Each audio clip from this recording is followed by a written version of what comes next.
Hey guys, welcome back to the channel Pooja Narang's physics classes. आज मैं आपको करवाने वाली हूँ एक छोटा सा और इजी सा टॉपिक इलेक्ट्रोस्टैटिक्स का, जिसका नाम है इलेक्ट्रिक फील्ड। इससे पहले हमने कूलम्ब्स फोर्स किया हुआ है, ठीक है। इलेक्ट्रिक फील्ड कैसे पता लगाते हैं और इलेक्ट्रिक फील्ड का क्या मीनिंग होता है, ये हम सीखेंगे आज। इंटेंसिटी ऑफ इलेक्ट्रिक फील्ड या इलेक्ट्रिक फील्ड स्ट्रेंथ भी बोला जाता है इस टॉपिक को, ठीक है। Electric field strength at a point is defined as electric force acting on a positive charge Q naught placed at that point divided by the test charge। ये तो है डेफिनेशन जस्ट फॉर नोट्स। अब मैं आपको explain करती हूँ। Force per unit charge जो मैंने आपको इसमें बताया, फोर्स पर यूनिट चार्ज हम छोटे में भी लिख सकते हैं इसको, ठीक है। मान लेते हैं ये कोई चार्ज है प्लस क्यू, ओके। इसकी सराउंडिंग में ये क्या करता है, एक फील्ड क्रिएट करता है, राइट। कैसा फील्ड होता है वो, आउटवर्ड। हम मान लेते हैं कोई दूसरा चार्ज है प्लस क्यू, वो इसकी तरफ आना चाहता है, तो ये क्या करेगा, उसको रिपेल करेगा, राइट। क्यों? क्योंकि ये प्लस क्यू पॉजिटिव चार्ज है, तो positive charges means like charges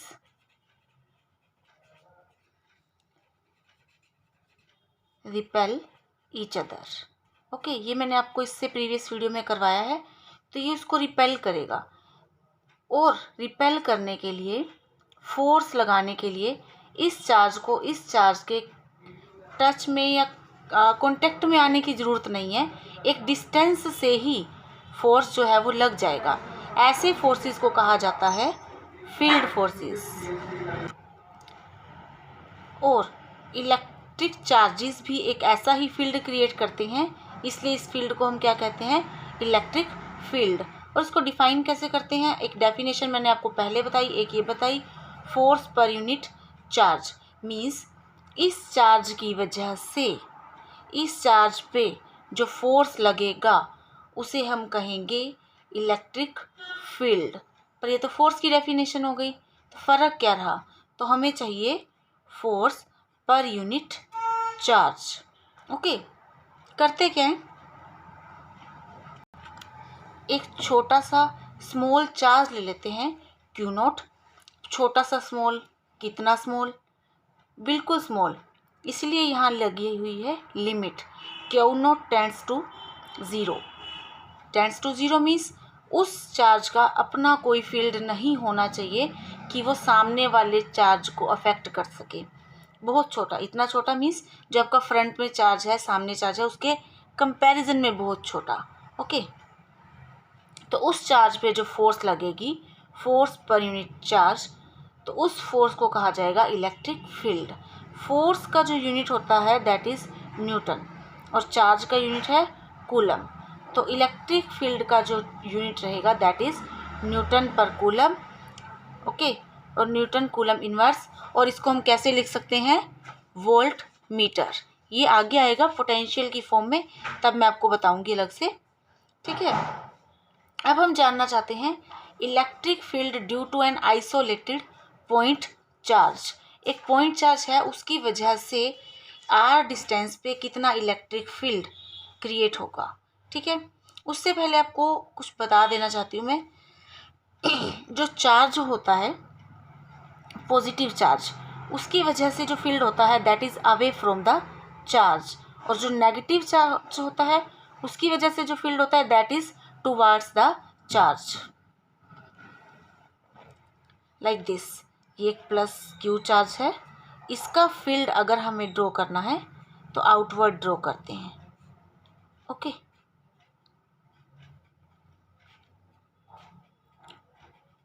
और नेगेटिव चार्ज है तो उसका फील्ड हम इनवर्ड ड्रॉ करेंगे, ठीक है, इस वे में। चलिए पढ़ते हैं आगे। यहीं पे बता देती हूँ कि जो चार्ज है unit charge, isolated point charge, उसकी वजह से फील्ड कितना होगा। Force per unit test charge लेते हैं हम, ठीक है। मान लेते हैं एक चार्ज है Q1 और दूसरा चार्ज है Q2। हमें ये पता लगाना है इस चार्ज की वजह से इस चार्ज के ऊपर कितना फील्ड लग रहा है, ठीक है। तो कैसे पता लगाएंगे, सबसे पहले हमें क्या चाहिए, दोनों के बीच का फोर्स। क्या होगा वो, कूलम्स फोर्स से 1/4 pi epsilon naught Q1 into Q2 upon R²। Okay, तो और हमें निकालना है electric field due to charge Q1। Okay, तो जो इलेक्ट्रिक फील्ड होगा ड्यू टू चार्ज 1 वो लगेगा चार्ज Q2 पे, ठीक है। तो हमें क्या होगा, force per unit charge Q2। इस चार्ज की वजह से जो फोर्स होगा वो इसी चार्ज पे लगेगा, खुद पे नहीं लगेगा, ठीक है। इसलिए फोर्स पर यूनिट चार्ज के लिए Q2 हम बाय में लिख देते हैं, ठीक है। तो 1/4 pi epsilon naught Q1 into Q2 upon R² into 1/Q2 मैंने इसको लिख दिया, Q2 से Q2 cancelled. Okay, 1/4 pi epsilon naught Q1 upon R², ये उसका इलेक्ट्रिक फील्ड का मैग्नीट्यूड होगा। अगर हम बात करें डायरेक्शन की, राइट, तो डायरेक्शन जो फोर्स के लिए हम लगाते हैं वो कैसे लगाते हैं, in the form of unit vector, इस तरह से। ये डायरेक्शन के लिए होता है। तो सेम डायरेक्शन इसके लिए जब मैंने इसको वेक्टर की फॉर्म में लिखा, तो इलेक्ट्रिक फील्ड का क्या फॉर्मूला रहेगा, E is equal to 1/4 pi epsilon naught Q1 upon R², ठीक है, और डायरेक्शन के लिए इंटू R²। और दूसरी बात, अगर आपको इसको शॉर्ट में याद करना है, in short it would be Q1/R² into R² for direction. Okay, तो ये लंबा याद करना, कंफ्यूज होना, इन सब चीज़ों की ज़रूरत नहीं है। Just remember this thing. Okay, और यूनिट ऑफ इलेक्ट्रिक फील्ड मैंने आपको बता ही दिया है, दैट इज़ न्यूटन पर कूलम और वोल्ट मीटर, ठीक है। आई होप ये आपको क्लियर है। चलिए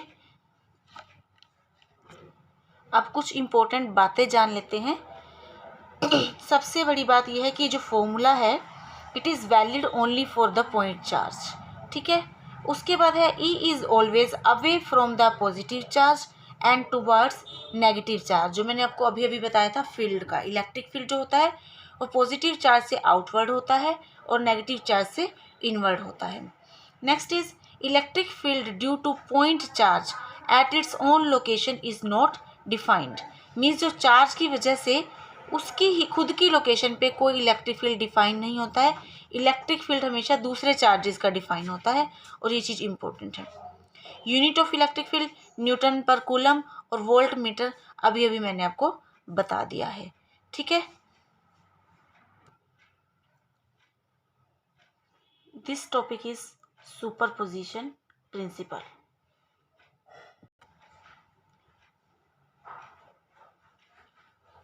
electric field intensity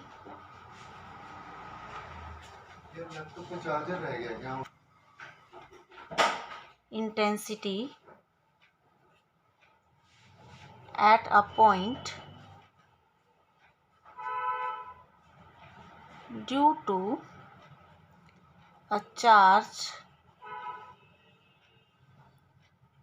is not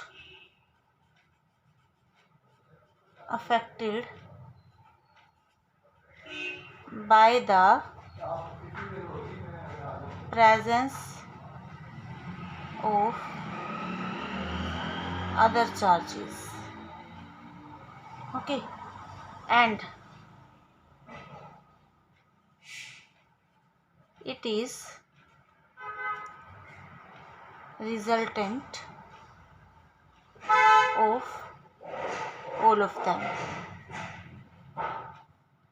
मान लेते हैं यहाँ पे एक चार्ज है Q1, same way Q2, Q3, Q4, Q5, Q6 etcetera. हमें एक टेस्ट चार्ज मिला है Q0। हमें पता लगाना है net electric field on this charge Q0। तो हम क्या करेंगे, electric field due to charge 1 plus electric field due to charge 2 plus electric field due to charge 3 plus electric field due to charge 4 plus dash dash dash, means जितने भी charges हैं up to, मान लेते हैं यहाँ n charges हैं तो En। Okay, this is the superposition principle that net electric field is resultant of all the electric fields near by. Okay, जो रिजल्टेंट होगा वो दूसरों पे डिपेंड नहीं करेगा, सिर्फ एक नेट इलेक्ट्रिक फील्ड रहेगा। और सम कैसा होना चाहिए, वेक्टर सम।